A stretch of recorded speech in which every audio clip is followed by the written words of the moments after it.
안녕하세요. 오늘은 봄이 온 지 얼마 안 된 것 같은데 여름이 곧 온다라는 이야기로 오늘의 이야기를 시작해 볼까 합니다. 기온이 많이 높아졌습니다. 이제는 저녁에도 27도 이상이 될 정도로 기온이 많이 높아졌지만 바람은 아직까지 선선해 가지고 여름 온 것 같지만 그래도 아직까지는 시간이 좀 있어 가지고 물을 주는데도 물을 참 끌어올리지 못하는 그런 다육들이 있습니다. 분명히 잎은 건강하고 줄기는 건강한 것 같은데 왜 물을 끌어올리지 못할까라고 생각을 해보면 이 뿌리가 화분 속 아래에 있는 뿌리가 제대로 움직이지 못해서 그런 경우도 있고, 뿌리가 이 바닥에 있는 게 아니라 뿌리가 위쪽에 조금씩 나기 시작하면서 윗부분이 물이 갑자기 빠르게 마르면서 물이 제대로 전달되지 못한 그런 상황이 발생해서 일 경우가 많습니다. 그래서 저 같은 경우는 저면간수를 아주 좋아합니다. 장마가 오기 전에 저면간수로 하루나 이틀 정도 담가주게 되면 언제 그랬냐는 듯이 잎이 펴지기 시작하면서 잎이 건강해지는 모습을 눈으로 확인할 수 있습니다. 지금 영상 속에 보이는 잎전 같은 경우는 저면간수로 하루 정도 담가 주었고요. 옆에 있는 홍련 같은 경우도 하루 정도 담가줬더니 이렇게 넙대대해지면서 완전 풀떼기가 된 모습을 볼 수 있습니다. 오늘도 이 물을 끌어올리지 못하는 창철화, 그리고 그 다음에 신데렐라 파랑새, 그리고 코노입니다. 이 코노 같은 경우는 잎이 이렇게 바짝 말라 있으면 이 상태로 둬도 되지만 이렇게 저면간수를 해주게 되면 잎이 말라 있던 잎이 안쪽에 있던 잎들이 물을 끌어올리면서 겉에 있는 마른 잎들이 다 제거되니까 굳이 핀셋을 가지고 이 힘들게 마른 잎을 제거하기보다는 저면간수로 하루 정도 담가주게 되면 저절로 알아서 펴집니다. 그리고 이 매창 같은 경우도 이 가장자를 보면 말랑말랑한 모습이 보이죠. 이렇게 만졌을 때 잎이 오므러진다 그러면 거의 대부분 물이 없는 상태이기 때문에 이런 다육이들은 그냥 위에서 물을 주게 되면 어느 정도 물은 끌어올리지만 제대로 흡수하지 못하는 경우가 있습니다. 지금 신데렐라 같은 경우도 너무 많이 굶겨 가지고 이 가장자리 같은 경우는 거의 잎이 없는 상태까지 갔죠. 이 위에 부분은 딱 봐도 물이 부족한 그런 모습을 보여주고 있고요. 파랑새 같은 경우도 이 안쪽은 건강해 보이지만 가장자리로는 이 물이 부족한 상태고, 지금 영상 속에 보이는 매창철화 같은 경우는 거의 6, 7개월은 쭈글쭈글한 상태로 놔뒀습니다. 근데 그렇다고 물을 굶긴 건 아니고요. 물을 주었는데도 물을 끌어올리지 못했는데 나중에 알고 보니까 뿌리가 화분 속 아래에 있는 게 아니라 윗부분에 자리 잡으면서 윗부분에 물이 마르면서 제대로 물을 흡수하지 못해 가지고 발생했던 부분이고, 두 품종 다 저면간수로 이틀 정도 담가 놨다가 오늘 꺼낸 상태입니다.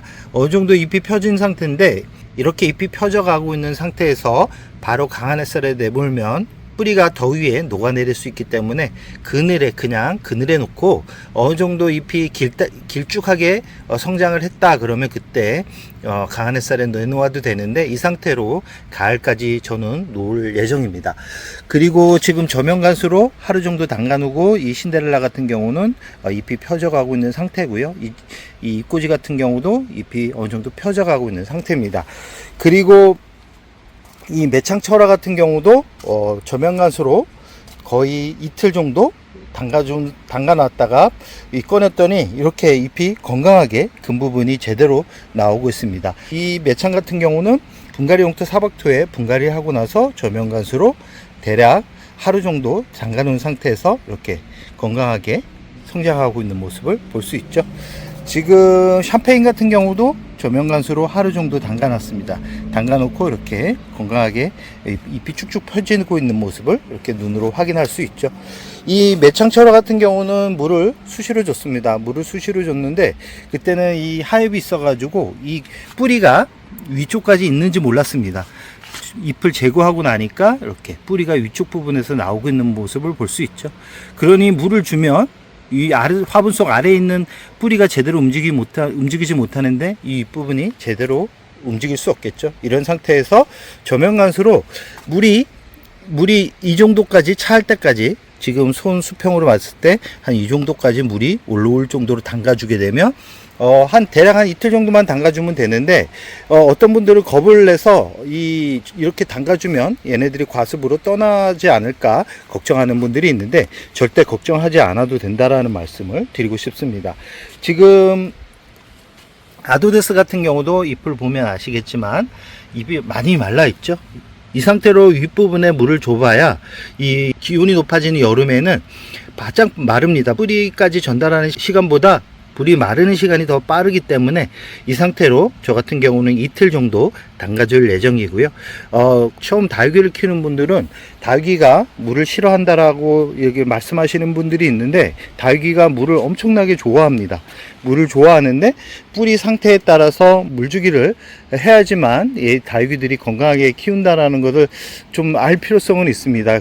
이 뿌리가 분갈이를 하고 나서 뿌리가 어느 정도 실뿌리가 나온다 그러면 저렇게 저명간소로 물을 주게 되면 문제가 생기지만, 뿌리가 어느 정도 화분 속에 배치되어 있고 뿌리가 어느 정도 화분 속에 퍼져 있는 상태에서 물이 부족한데 물을 끌어오지 못하는 그런 상태에 있는 다육이들 같은 경우는 이렇게 저명간수를 통해서 물을 주는데, 한 하루 정도 담가놔도 큰 문제가 없습니다. 큰 문제가 없는데, 이 기온이 높아지는 그런 시기에 저명간수를 하는 게 부담스러운 분들이 있어가지고, 오늘은 실제 저 같은 경우는 어떻게 저명간수를 하는지를 알려드리고, 이 저명간수를 하루나 이틀 정도 담가놔도 문제가 없다라는 것을 영상을 통해서 보여드리고 싶었습니다. 지금 데비철화 같은 경우도 이틀 정도 담가놨다가 화분을 뺐는데 이렇게 통통하죠. 홍매화 같은 경우도 이틀 담가놨다가 물에서 화분을 꺼냈습니다. 이 전체적으로 보면 이렇게 저명간수로 한 번에 물을 끌어올리는 것을 확인한 다음에 빼놓은 그런 화분들 같은 경우는 여름까지 이제 물을 어느 정도 굶겨도 이 줄기가 고사되는 경우가 드뭅니다. 그렇기 때문에 집에서 분명 물을 주는데도 제대로 물을 끌어올리는 것 같지 않은 그런 화분이 있다 그러면 저처럼 하루나 이틀 정도 물에 담가놨다가 꺼내는 것도 이 다육이들이 물을 제대로 흡수할 수 있는 그런 시간적인 여유를 주면서 여름을 이겨낼 수 있는 힘을 줄기와 뿌리에 담을 수 있다라는 말씀을 드리고 싶습니다. 저명간수는 여름이 올 때 하면 안 되고 여름이 오기 전에, 장마가 오기 전에 해주는 게 가장 좋고요. 일조량이 부족한 그런 환경에서는 저명간수를 해주면 약간 웃잘할 수 있습니다. 웃잘할 수 있지만 건강하게, 여름을 건강하게 나는 게 최우선이기 때문에 웃자람이 부담스럽지만 웃자람에 너무 스트레스를 받지 않는 게 좋다라는 말씀을 드리면서 오늘의 영상을 여기서 마무리할까 합니다.